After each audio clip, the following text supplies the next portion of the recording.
Hello guys, welcome back to my YouTube channel Enable Website Design. In this video we are going to discuss how you can turn on available badge option on Upwork.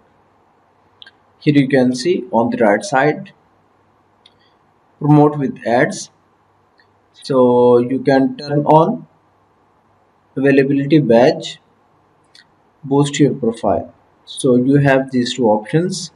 Just you can click on pencil icon and here you can see I have only one connect, so that's why I cannot turn on this option.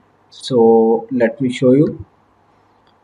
Here you can see I have connects, 39 connects, and if I go here you can see 14 connects per week. So if you want to turn on this badge option, then you will be charged 14 connects every week. So what is the benefit of this badge?